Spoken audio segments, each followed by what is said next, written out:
Hello students, good morning all of you. मैं Umesh sir उज्ज्वल education के YouTube channel में आप सभी लोगों का स्वागत करता हूं। आज हम लोग इंडियन पॉलिटी की बात करेंगे। लास्ट क्लास में हम लोगों ने जो पॉलिटी शब्द है उसका विकास कहां से हुआ है इसके बारे में बात की थी। आज हम लोग भारतीय संविधान का संवैधानिक इतिहास के बारे में बात करेंगे। यहां पर देखिए, हम लोग भारतीय राज्य व्यवस्था की बात कर रहे हैं। भारतीय राज्य व्यवस्था की बात कर रहे हैं। इसमें हम लोग आज भारत के संवैधानिक इतिहास के क्रम को देखेंगे। भारत के संवैधानिक इतिहास के विकास क्रम को देखेंगे। ठीक, जो भारत का संवैधानिक इतिहास है ये हमें दो भागों में पढ़ना है। ये कितने भागों में पढ़ना है? हमें दो भागों में। देखिए यहां पर, देखिए हमें दो भागों में पढ़ना है। एक पढ़ना है हमारा, देखिए यहां पर 1773 से लेके 1853 तक, 1773 से लेके 1853 तक, रेगुलेटिंग एक्ट से लेके 1853 तक। दूसरा पढ़ना है हमें 1858 से लेके 1947 तक, 1858 से लेके 1947 तक। देखिए यहां पर देखिए अलग अलग क्यों पढ़ना है। देखिए यहां पर देखिए जो 1773 से 1853 तक के हैं ये आपके क्या है? ये ब्रिटिश ईस्ट इंडिया के द्वारा पारित अधिनियम है। ईस्ट इंडिया के द्वारा पारित अधिनियम है। और जो 1858 से लेकर 1947 तक है ये वाले क्या हुए? ये सीधे के सीधे ब्रिटिश क्राउन के द्वारा पारित अधिनियम है। ब्रिटिश क्राउन के द्वारा पारित अधिनियम। देखिए ये हो गया। ठीक, अब देखिए यहां पर देखिए यहां पर ये अधिनियम है क्या, कैसे आए सब, इसके बारे में हम लोग थोड़ी सी चर्चा कर लेते हैं। देखिए यहां पर ईस्ट इंडिया कंपनी भारत में व्यापार के लिए आती है। ठीक, ईस्ट इंडिया कंपनी भारत में व्यापार के लिए आती है। अब व्यापार के लिए आती है तो यहां पर जो स्थानीय राजा थे उनके शासन में हस्तक्षेप करना प्रारंभ कर देती हैं। जैसे ही हस्तक्षेप करना प्रारंभ कर देती हैं तो यहां पर क्या होते हैं? मतभेद प्रारंभ हो जाते हैं। जैसे ही मतभेद प्रारंभ होंगे तो क्या हुई? लड़ाइयां। ठीक, तो दो निर्णयकारी युद्ध होते हैं। यहां पे कितने युद्ध होते हैं? दो निर्णयकारी युद्ध होते हैं। देखिए पहला निर्णयकारी युद्ध कौन सा होता है? यहां पर नीचे देखिए, पहला निर्णयकारी युद्ध होता है प्लासी का युद्ध। प्लासी का युद्ध। ठीक, प्लासी का युद्ध। देखिए यहां पर जो प्लासी का युद्ध होता है यह पश्चिम बंगाल में एक जगह है प्लासी। पश्चिम बंगाल में एक जगह है प्लासी, वहां पर यह युद्ध होता है। इसलिए उस जगह के नाम पर इस युद्ध का नाम प्लासी के युद्ध के नाम से हम लोग जानते हैं। किसके नाम से जानते हैं हम लोग? प्लासी के युद्ध के नाम से हम लोग जानते हैं। ठीक, अब देखिए यहां पर जो प्लासी का युद्ध होता है यह 23 जून 1757 को होता है। 23 जून 1757 को होता है। देखिए यहां पर, और यहां पर यह किसी से मध्य होता है? देखिए यहां पर यह होता है आपका 23 जून 1757 को होता है। यह होता है आपका, देखिए यहां पर एक तरफ होता है ईस्ट इंडिया कंपनी और दूसरी तरफ होती है बंगाल के नवाब। ठीक, इन दोनों के मध्य में होता है। इसमें क्या होता है? बंगाल के नवाब हार जाते हैं, ईस्ट इंडिया कंपनी की इस युद्ध में जीत होती है। देखिए यहां पर जो उस समय ईस्ट इंडिया कंपनी की ओर से कौन लड़ता है? ईस्ट इंडिया कंपनी की ओर से लड़ता है आपका Robert Clive. East India company की ओर से कौन लड़ता है? आपका रॉबर्ट क्लाइव। और यहां से बंगाल के नवाब उस समय कौन थे? ये थे आपके सिराजुद्दौला। कौन होते हैं? सिराजुद्दौला। इस युद्ध में सिराजुद्दौला की हार होती है और ईस्ट इंडिया कंपनी की विजय होती है, जैसे इसकी विजय होती है तो ये क्या करते हैं, बंगाल के जो नवाब सिराजुद्दौला उनको हटा के एक नए नवाब को बना देते हैं, ठीक। अब देखिए वहां पर देखिए यहां पर जैसे ही बंगाल के नवाब हारेंगे तो इनके स्थान पर मीर जाफर को बंगाल का नवाब घोषित कर दिया जाता है। इसको मीर जाफर को बंगाल का नवाब घोषित कर दिया जाता है। अब देखिए यहां पर जो मीर जाफर होता है बंगाल का नवाब, ये हार जाएंगे, इनके स्थान पर किसको बना देते हैं, बंगाल का नवाब मीर जाफर को। किसको बना देते हैं, मीर जाफर को, ठीक। किसको बना देते हैं, मीर जाफर को। अब देखिए यहां पर मीर जाफर केवल नाम मात्र का नवाब होता है, क्योंकि उस समय सारे के सारे निर्णय ईस्ट इंडिया कंपनी लेती है। कौन सी लेती है, ईस्ट इंडिया कंपनी, ठीक। अब यहां पर देखिए जैसे ईस्ट इंडिया कंपनी को इस युद्ध में विजय मिलती है तो उनके माइंड में, दिमाग में कहीं ना कहीं ये आने लगता है कि अब हम लोग थोड़ा सा कि हम लोग भारत के ऊपर राज्य कर सकते हैं, ठीक। केवल दिमाग में आ रहा है, अभी कंफर्म नहीं हुआ। अब देखिए यहां पर इसके बाद प्लासी के युद्ध के बाद एक दूसरा युद्ध और होता है। कौन सा होता है, सभी जानते हैं कौन सा होता है, दूसरा होता है आपका बक्सर का युद्ध। कौन सा होता है, बक्सर का युद्ध। कौन सा होता है आपका, ये भी यहीं पे देखेंगे हम लोग। ये दोनों इंपॉर्टेंट युद्ध है, एग्जामिनेशन में पूछे जाते हैं, हिस्ट्री में भी। देखिए यहां पर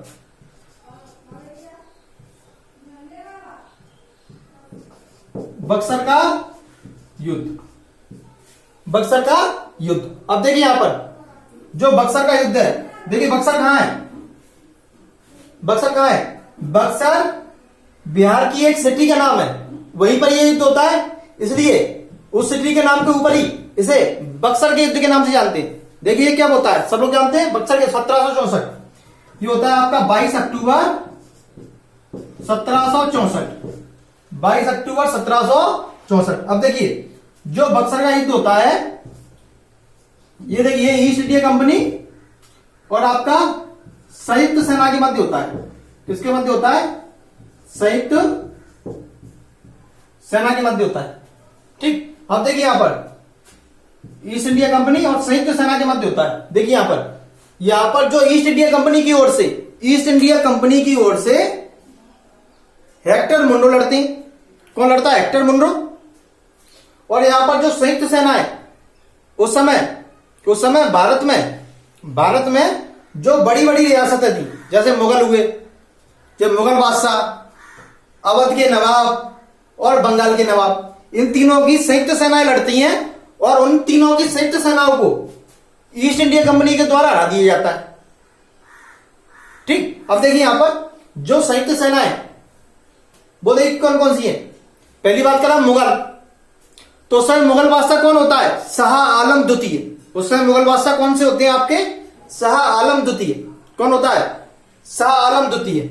और देखिए जो अवध है, अवध के नवाब होते हैं आपके सुजाउद्दौला। अवध के नवाब कौन होते हैं उस समय, सुजाउद्दौला। और देखिए यहां पर जो बंगाल है, बंगाल के नवाब कौन होते हैं, मीर कासिम। कौन होते हैं आपके, मीर कासिम, ठीक। मतलब शाह आलम द्वितीय, सुजाउद्दौला और आपका मीर कासिम, इन तीनों की सेना को, मीर कासिम, इन तीनों की सेनाओं को ईस्ट इंडिया कंपनी के द्वारा, की सेना के द्वारा हरा दिया जाता है, ठीक। जैसे ही हरा दिया जाता है, जैसे ही हराते हैं तो क्या होता है, दोनों युद्ध को जीत लिया। अब दोनों युद्ध को जीत लिया, अब दोनों युद्ध को जैसे ही जीतेंगे, उस समय बंगाल पर, वैसे ही बंगाल पर ब्रिटिश ईस्ट इंडिया कंपनी के शासन का शिकंजा करना स्टार्ट हो जाता है। कैसा हो जाता है, शासन का शिकंजा करना स्टार्ट हो जाता है, ठीक। जैसे शिकंजा कसना स्टार्ट हो जाएगा तो वो क्या करेंगे, अपनी चलाएंगे, अपने नियम बनाएंगे, ठीक है। तो अपने अनुकूल नियम बनाने के लिए, अपने अनुकूल शासन व्यवस्था को चलाने के लिए वो क्या करते हैं, नियम बनाते हैं। उन्हीं नियमों को हम लोग एक्ट कहते हैं। क्या कहते हैं, अधिनियम। उन्हीं नियमों को क्या कहते हैं हम लोग, एक्ट कहते हैं, अधिनियम। यहां पर जो अधिनियम आए, जो एक्ट बन रहे हैं, वही भारतीय संविधान के विकास की सीढ़ी बनते हैं आगे चलकर। क्या बनते हैं, भारतीय संविधान के विकास की सीढ़ी बनते हैं आगे चलकर, ठीक। जो जो उन्होंने एक्ट बनाए उनके बारे में हम लोगों को यहां पढ़ना है, ठीक। देखिए यहां पर अब एक्ट बनेंगे। अब यहां पर जो एक्ट बनेंगे उनको हमें दो पार्ट में पढ़ना है। एक कौन से एक्ट होंगे, बन तो एक्ट वही बन रहे हैं, ब्रिटिश संसद बना रही है, ठीक, ब्रिटिश संसद बना रही है, लेकिन यहां पर उनको लागू कौन कर रहा है, यहां पर लागू देखो ईस्ट इंडिया कंपनी कर रही है। वो कब तक करेगी, 1773 से 1853 तक। अब देखिए इसके बाद 1857 का युद्ध होता है, 1857 का युद्ध होता है, ठीक। अब 1857 के युद्ध के बाद ब्रिटिश क्राउन क्या करती है, सारी की सारी सत्ता अपने हाथों में अंडरटेक कर लेती है, अधिग्रहण कर लेती है। अब अपने हाथों में अधिग्रहण कर लेगी, अपने हाथों में अधिग्रहण कर लेगी, तो उसके बाद वो क्या करती है, डायरेक्ट रूल करती है। कैसे करती है, डायरेक्ट रूल करती है। तो उसके बाद जो भी आपके अधिनियम होंगे वो कौन पारित करेगा, आपका डायरेक्ट ब्रिटिश क्राउन पारित करेगी। कौन करेगा, डायरेक्ट ब्रिटिश क्राउन पारित करेगी, ठीक। यही दो अधिनियम पढ़ने। अब देखिए 1773 तक 1853 तक जितने भी अधिनियम होंगे वो कौन पारित करेगा, ब्रिटिश ईस्ट इंडिया कंपनी। और 1858 से लेकर 1947 तक वो कौन पारित करेगा, आपका ब्रिटिश क्राउन। कौन पारित करेगा, ब्रिटिश क्राउन, ठीक। अब देखिए यहां पर, अब देखिए यहां पर इसको साफ कर दूं, अब देखिए इसको साफ कर देते हैं। अब मैं आपको यहां पर मैं आपको लिस्ट बनवा देता हूं, लिस्ट बनवा देता हूं कौन कौन से अधिनियम है जो ब्रिटिश ईस्ट इंडिया के द्वारा पारित किए गए हैं और कौन कौन से हैं जो आपके ब्रिटिश क्राउन के द्वारा पारित किए गए हैं, ठीक। अब देखिए यहां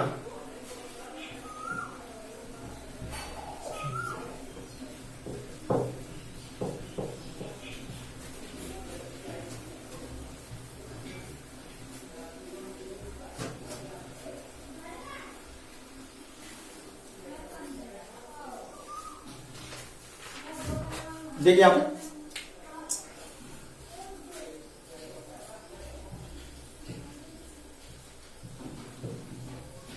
थोड़ा छोटा छोटा लिखूंगा मैं आपको, अब मेरे वर्डों पे ध्यान दें।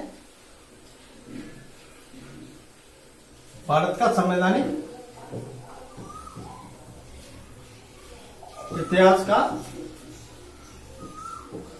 विकास करो, इतिहास का विकास करो। दो पार्ट में पढ़ना है हमें। देखिए यहां पर दो पार्ट में पढ़ना है हमें। यहां पर पहला ब्रिटिश ईस्ट इंडिया के द्वारा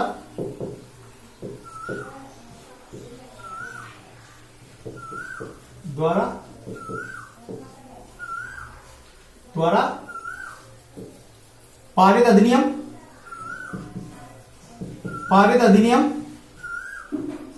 1773 से लेके 1853 तक, ठीक। दूसरे देखिए हमें कौन से पढ़ना है, ब्रिटिश क्राउन के द्वारा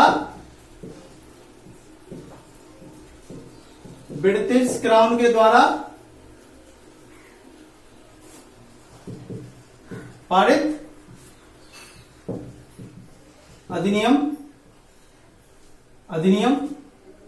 कब से लेके 1858 से लेके 1947 तक, ठीक। अब देखिए यहां तक बताइए। अब देखिए हम लोग इनके बात कर लेते हैं कौन कौन से। देखिए यहां पर, देखिए यहां पर हम यहां पर पहले की बात करते हैं 1773 से ही। तो सबसे पहले आता है 1773 का रेगुलेटिंग एक्ट, 1773 का रेगुलेटिंग एक्ट, ठीक। पहले ही कौन सा आता है, 1773 से स्टार्ट है। तो सबसे पहले आता है आपका 1773 का रेगुलेटिंग एक्ट, 1773 का रेगुलेटिंग एक्ट। देखिए इसके बाद आता है एक्ट ऑफ सेटलमेंट। सेकंड कौन सा आता है आपका, act of settlement, act of settlement 1781, act of settlement 1781। इसके बाद आता है आपका पिट्स इंडिया एक्ट 1784। कौन सा आता है आपका, Pitt's India act 1784। Fourth number पे देखिए, फोर्थ नंबर पे आता है, देखिए यहां पर 1786 का विशेष अधिनियम। ये कौन सा है, जब कॉर्नवालिस भारत में आता है, जब कॉर्नवालिस भारत में आता है। तो देखिए कौन सा है, 1786 का विशेष अधिनियम, 1786 का विशेष अधिनियम, 1786 का विशेष अधिनियम। याद होता है कोई दिक्कत? अब देखिए आगे बात करें हम लोग, देखिए इसके बाद देखिए यहां पर क्या होता है, 1773 के रेगुलेटिंग एक्ट के बाद 20-20 साल के लिए ईस्ट इंडिया कंपनी को व्यापारिक और प्रशासनिक कार्य सौंपे जाते हैं। तो इसके बाद प्रथम चार्टर पारित होता है, फिर द्वितीय इस तरीके से चार्टर होते हैं। देखिए ठीक है, तो पहला आएगा चार्टर एक्ट 1700, कौन सा आएगा 20 साल के बाद। 1773 के बाद कौन सा आएगा, कब आएगा, कौन से साल में? फिर चार्टर एक्ट डायरेक्ट लिख देता हूं, चलो पहले प्रथम लगा देता हूं। प्रथम चार्टर एक्ट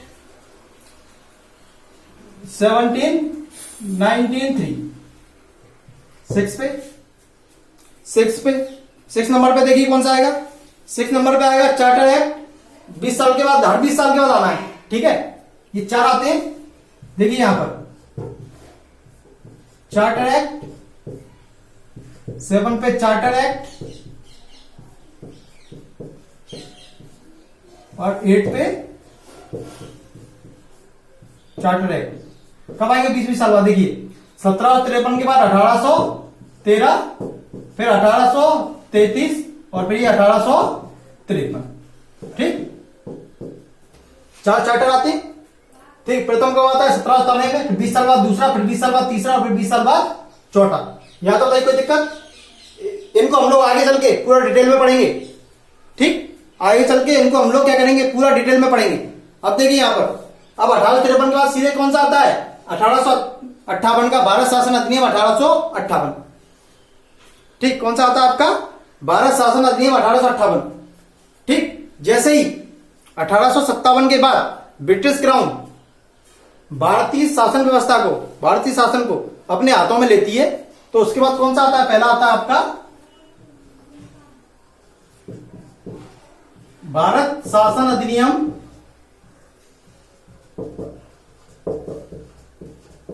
1858। ठीक, पहला कौन सा आता है, भारत शासन अधिनियम 1858। इसके बाद देखिए कौन सा आता है, देखिए यहां पर इसके बाद आता है भारत परिषद अधिनियम। कौन सा आता है,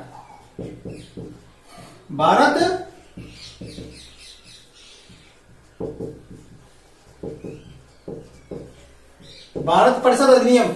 ठीक, दूसरा कौन सा, भारत परिषद अधिनियम 1861, भारत शासन परिषद अधिनियम।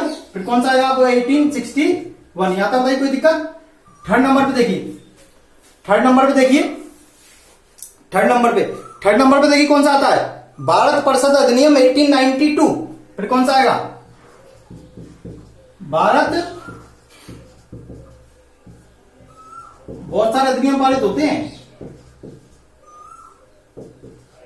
1892, 4, 5, 6, 7, 8, 9 जो भी है, ये हमें कहां तक पढ़ना है, ये हमें पढ़ना है जब भारत में संविधान बनके तैयार नहीं हो जाता तब तक ये हमें पढ़ना है। ठीक है, ठीक। अब देखिए यहां पर, इसके बाद देखिए यहां पर, इसके बाद बात करते हैं हम लोग। देखिए यहां पर इसके बाद आता है आपका भारत परिषद अधिनियम, भारत परिषद अधिनियम 1909। कौन सा आता है आपका, भारत परिषद अधिनियम 1909। जिसे हम लोग मार्ले मिंटो सुधार के नाम से भी जानते हैं। किस नाम से जानते हैं 1909 को, जिसे हम लोग मार्ले मिंटो सुधार के नाम से भी जानते हैं। ठीक, इसके बाद आता है, देखिए यहां पर इसके बाद आता है भारत परिषद अधिनियम या भारत शासन अधिनियम 1919। भारत परिषद या भारत शासन अधिनियम, भारत शासन अधिनियम 1919। बताइए किस नाम जानते हैं? मार्ले मिंटो के बाद कौन सा आता है आपका, कौन सा आता है मार्ले मिंटो के बाद? फिर आता है आपका मॉन्टेग्यू चेम्सफोर्ड सुधार अधिनियम। मॉन्टेग्यू चेम्सफोर्ड सुधार अधिनियम के नाम से जानते हैं इसे हम लोग। किसके नाम से जानते हैं? मॉन्टेग्यू चैम्सफोर्ड सुधार अधिनियम। ठीक, इसके बाद देखिए, इसके बाद डायरेक्ट आता है आपका भारत शासन अधिनियम 1935। कौन सा आता है आपका? कौन सा आता है आपका? देखिए यहां पर लाइन खींच देता हूं बीच में से, नहीं मिक्स ना हो जाए आपसे। भारत शासन अधिनियम सबसे इंपॉर्टेंट कौन सा? 1935। 1935 कौन सा आता है? 1935। 1935। ठीक ठीक ठीक 1935। अब देखिए यहां पे, अब देखिए यहां पे 1935 के बाद कौन सा आता है आपका? देखिए यहां पर, इसके बाद अगस्त प्रस्ताव आता है, फिर क्रिप्स मिशन आता है। ठीक, कौन सा आएगा? अगस्त प्रस्ताव कब आता है? ये घटना अगस्त में होती है, इसलिए से हम लोग अगस्त प्रस्ताव के नाम से जानते हैं। ये कब की घटना? 1940। ठीक, अब इसके बाद क्या है? स्टेप और क्रिप्स आते हैं, क्रिप्स मिशन आता है। क्रिप्स मिशन कब आता है? 1942। 1942। अब बताओ इसके बाद क्या आएगा? 1942 के बाद क्या आएगा? देखिए यहां पर क्रिप्स मिशन के बाद आता है आपका बेवल योजना। कौन सी आती है?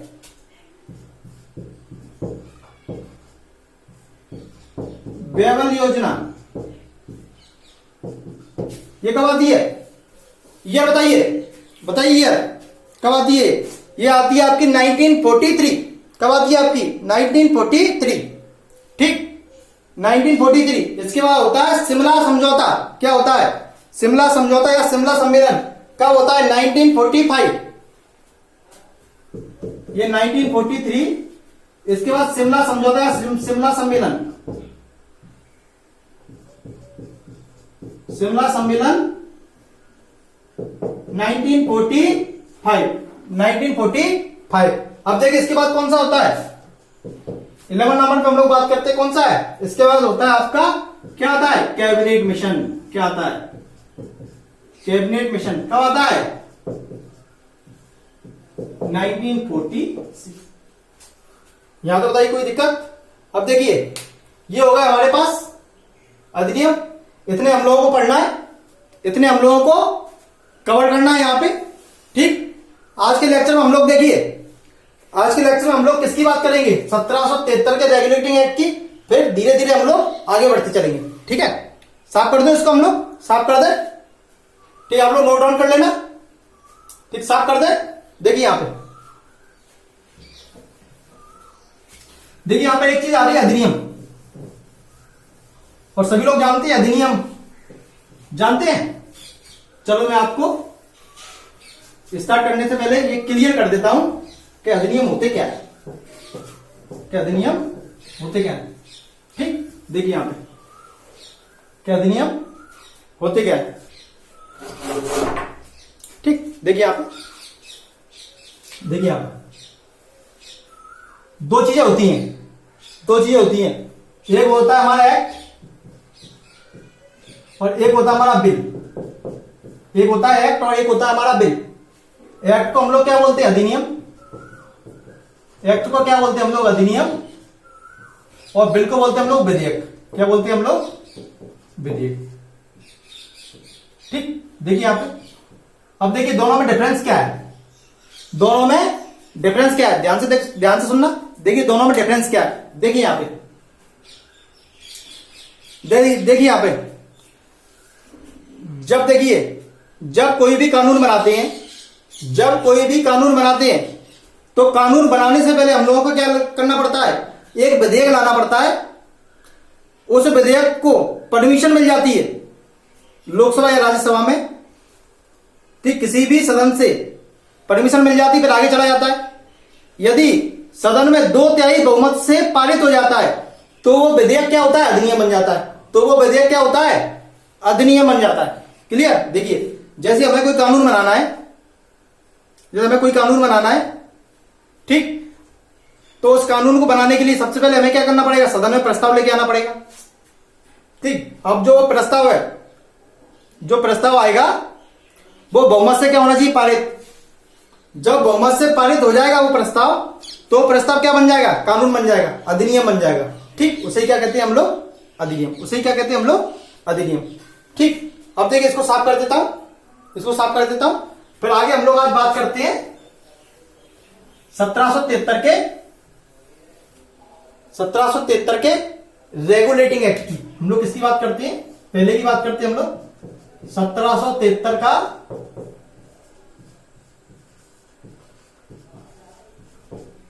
रेगुलेटिंग एक्ट, 1773 का रेगुलेटिंग एक्ट। ठीक, अब देखिए यहां पर 1773 का रेगुलेटिंग एक्ट। ठीक, अब यहां पर देखिए यहां पर अब रेगुलेटिंग एक्ट आ गया 1773 का। इसके हम लोग क्या करते हैं, कुछ प्रावधान, इसके कुछ प्रावधान और इसकी क्या क्या विशेषताएं, इनके बारे में हम लोग बात करते हैं। ठीक, जब भी कोई एक्ट आएगा, कोई अधिनियम आएगा, उसके कुछ प्रावधान रहेंगे, कुछ ना कुछ प्रावधान रहेंगे ना, उन्हीं प्रावधानों की हम लोग क्या करते हैं, बात करते हैं। उन्हीं प्रावधानों की हम लोग क्या करते हैं, देखिए यहां पे जैसे ही एक्ट पारित होगा तो कुछ ना कुछ प्रावधान, कुछ ना कुछ विशेषताएं रहेंगी। ठीक, देखिए सबसे पहले हम लोग बात करते हैं, देखिए यहां पर जब ये एक्ट पारित हुआ तो उस समय हम लोग ब्रिटेन की बात करें तो वहां पर उस समय क्राउन कौन था, देखिए यहां पर वहां पर क्राउन कौन था। और जो भारत है, भारत, यहां पर जो बंगाल है, तो बंगाल का गवर्नर कौन था, बंगाल का गवर्नर कौन था। तो देखिए यहां पे जो क्राउन है उस समय वो कौन था, आपके जॉर्ज तृतीय। कौन थे आपके, जॉर्ज तृतीय। ठीक, और जो बंगाल का गवर्नर था उस समय वो था वॉरेन हेस्टिंग। कौन था आपका, वॉरेन हेस्टिंग। ठीक, अब देखिए यहां पर जो जॉर्ज तृतीय है, ये आपके 1760 से लेके 1820 तक यही रहेंगे क्राउन। तो मतलब 1760 से लेके 1820 के बीच में जितने भी अधिनियम होंगे वो इनके शासनकाल में ही बनेंगे और लागू होंगे। ठीक, देखिए यहां पर। ठीक, अब देखिए यहां पर एक बार एक चीज और देख लेते हैं। यहां पर इसको मैं नीचे लिख देता हूं, बगल में लिखना पड़ेगा। देखिए यहां पर, अब यहां पर ये देखिए, अब जैसे ये एक्ट है, इसका आने का कुछ ना कुछ रीजन भी होगा, कुछ ना कुछ कारण होगा। अब देखिए इनके पहले हम लोग कारण देख लेते हैं, क्या था कारण। पहला कारण था भ्रष्टाचार। पहला कारण क्या था, भ्रष्टाचार। ठीक, कैसे देखिए यहां पर उस समय जो ब्रिटिश ईस्ट इंडिया कंपनी के कर्मचारी हैं वो क्या करने लगे थे, उस समय खुलकर भ्रष्टाचार करने लगे थे। मतलब गिफ्ट लेते थे, क्या लेते थे, गिफ्ट लेते थे। तो भारतीय लोग थे, उनसे क्या करते थे, रिश्वत लेते थे। रिश्वत मतलब रिश्वत किसी भी रूप में हो सकती है, गिफ्ट ले लेते थे या कुछ और ले लेते थे। दूसरा, अब जब ये ले लेंगे तो क्या होगा, कंपनी को नुकसान हो जाएगा, कंपनी को नुकसान होगा ना, क्योंकि ये तो जो उनके कर्मचारी थे वही ले रहे हैं, तो कंपनी को क्या हो गया, नुकसान होने लगा। तो उस कंपनी की जो आर्थिक स्थिति है वो कैसी हो गई, दयनीय। कैसी हो गई, दयनीय आर्थिक स्थिति, दयनीय आर्थिक स्थिति। तीसरा कारण क्या था, एक और मेन कारण था बंगाल में द्वैध शासन। बंगाल में द्वैध शासन। अब देखिए द्वैध शासन क्या होता है, देखिए द्वैध शासन क्या होता है, क्या होता है द्वैध शासन। देखिए यहां पर ध्यान दीजिए, मैं आपको बताता हूं। देखिए यहां पे देखिए, जैसे ही द्वितीय युद्ध होता है, द्वितीय निर्णयकारी युद्ध होता है, जैसे हम लोग बक्सर के युद्ध के नाम से जानते हैं। जैसे ही बक्सर का युद्ध होता है, जैसे ही संयुक्त सेनाएं हार जाती हैं, तो क्या होता है, एक इलाहाबाद की संधि होती है। कब होती है, 1765 में। क्या होती है, 1765 में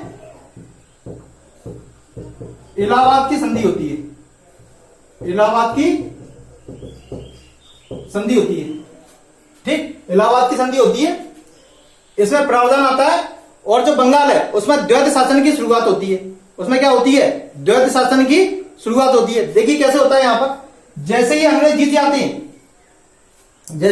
जाते हैं, तो यहां पर क्या करते हैं, जो उस समय जो सालम द्वितीय होते हैं, देखिए यहां पर जय जीत जाएंगे तो यहां पर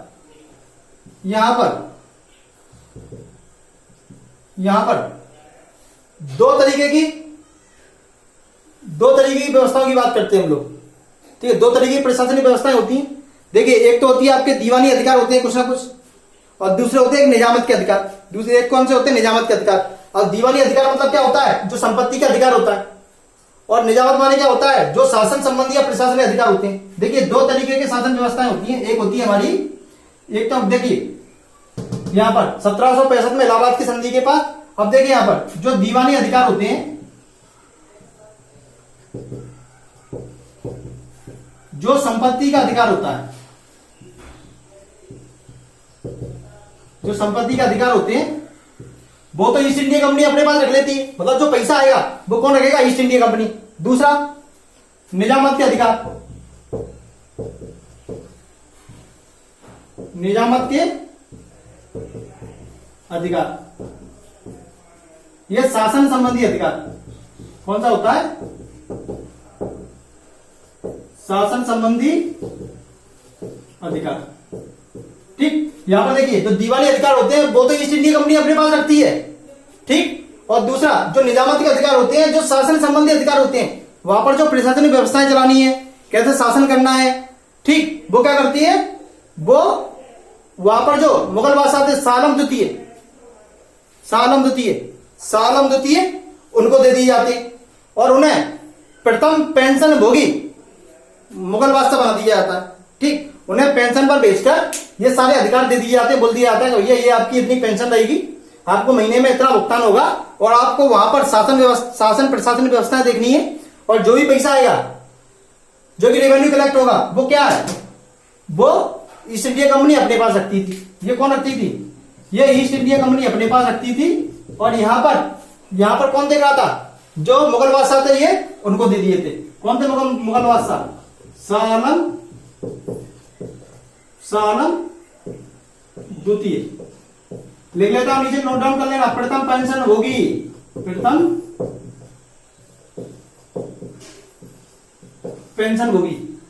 पेंशन भोगी। क्लियर? द्वैत शासन क्या हो गया? दो तरीके के शासन, एक आपका दीवानी अधिकार, दूसरा आपका निजामत का अधिकार। ठीक है, बंगाल में द्वैत शासन की शुरुआत होती है। ठीक, इसी प्रकार से। ठीक, अब आगे बात करें हम लोग। देखिए, अब हम लोग आगे बात करते हैं। साफ कर दो इसको। देखिए यहां पर ये कुछ मुख्य कारण थे, ये कुछ मुख्य कारण थे। अब देखिए यहां पर इनके बाद, अब देखिए ये कारण थे। इन कारणों के कारण क्या होता है? एक एक्ट पारित किया जाता है।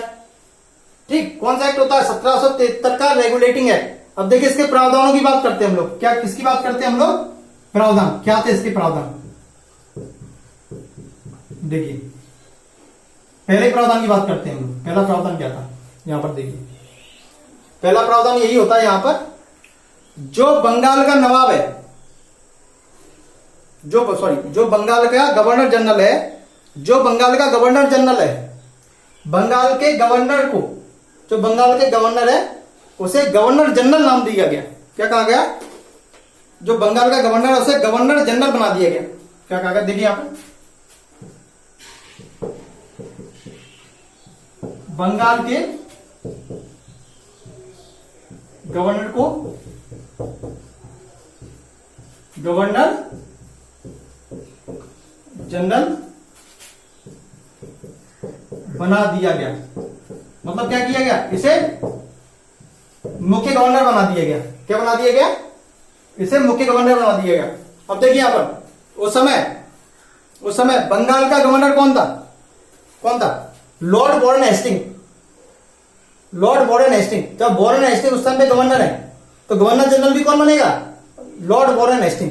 तो यहां पर लिख देता हूं, ये इंपॉर्टेंट फैक्ट है, कुछ मैं यहां लिखते जा रहा हूं, आप लोग नोट डाउन करते रहे और याद रखें। देखिए, प्रथम गवर्नर जनरल कौन बनेगा? Lord Warren Hasting.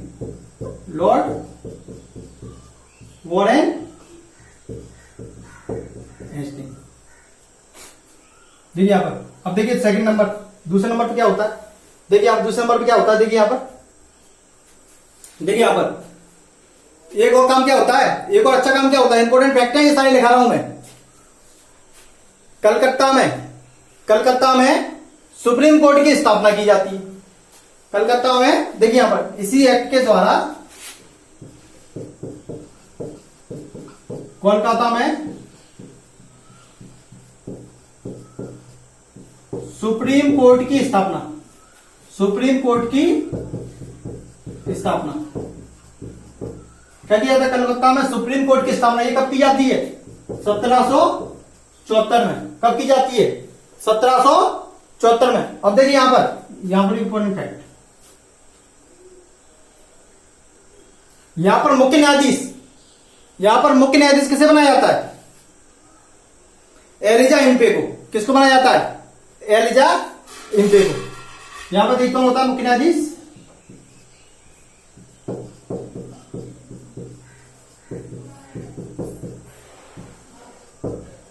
Elijah Impey. ये वही एलिजा इम्पे है जो लॉर्ड वॉरेन हेस्टिंग के दोस्त होते हैं, सिटी बेगम वाले। ठीक ठीक, याद आ गया होगा ना। ठीक, इन पर लॉर्ड वॉरेन हेस्टिंग पर इसी जगह वहां ब्रिटेन में जाकर क्या लगता है, केस चलता है। ठीक, अब देखिए यहां पर साफ कर दो, दो ये फैक्ट हो गए। ये इंपॉर्टेंट फैक्ट मैं यहां पर नोट डाउन करा रहा हूं। ठीक, जो एग्जामिनेशन में पूछे जा सकते हैं या पूछे जाते रहे। ठीक, अब देखिए हम लोग आगे बात करें, साफ कर दो। ठीक, साफ कर देता हूं। एक तो प्रावधान और देख लेते हैं हम लोग यहां पे। ठीक, साफ कर दो पूरा, देखिए यहां पर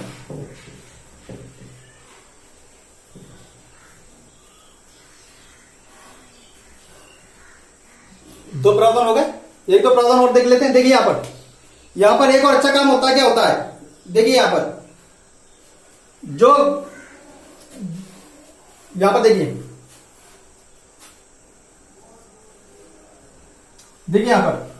यहां पर एक काम और अच्छा क्या होता है, देखिए यहां पर जो कलकत्ता प्रेसिडेंसी थी, वहां पर जो कलकत्ता प्रेसिडेंसी थी उसमें सरकार का गठन होता है, उसमें सरकार का गठन होता है।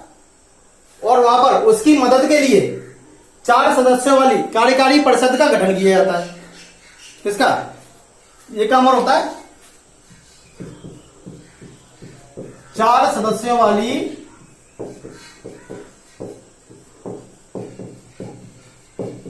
कार्यकारी परिषद का गठन। ये कहां पर होता है, ये होता है आपका कलकत्ता प्रेसिडेंसी में। कहां पर होता है आपका, कलकत्ता प्रेसिडेंसी में। ठीक, दूसरा एक और काम क्या होता है, देखिए यहां पर अभी तक तो ऐसे ही चल रहा होता है। अब देखिए यहां पर एक और कार्य क्या होता है इस एक्ट से। देखिए भारत में क्या होता है, भारत में केंद्रीय प्रशासन की, भारत में केंद्रीय प्रशासन की नींव रखी जाती है। ठीक, भारत में जो केंद्रीय प्रशासन है उसकी नींव, भारत में केंद्रीय प्रशासन की नींव इसी एक्ट के द्वारा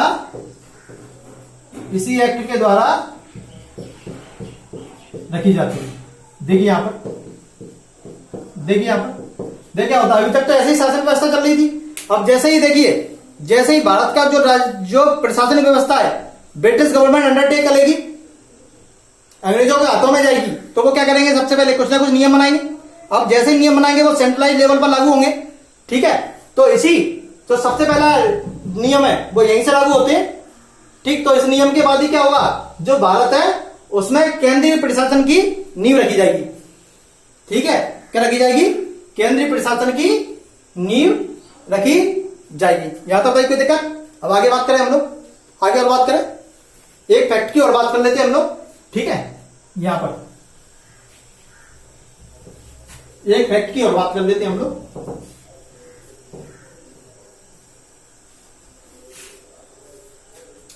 एक फैक्ट की और बात कर लेते हैं हम लोग यहां पे।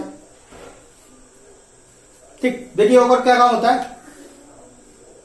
देखिए यहां पर जैसे ही यहां देखिए प्रशासन की नींव रखी जाएगी तो क्या होगा, जैसे नींव रख लेंगे तो जो भारत की प्रशासन व्यवस्था है, भारत की प्रशासन व्यवस्था है उस पर ब्रिटिश शासन का नियंत्रण स्थापित हो जाएगा। क्या हो जाएगा, उस पर ब्रिटिश शासन का नियंत्रण स्थापित हो जाएगा। देखिए क्या हो जाएगा यहां पर, देखिए भारत में प्रथम सबसे पहले ब्रिटिश शासन का नियंत्रण, भारत में सबसे पहले ब्रिटिश शासन का नियंत्रण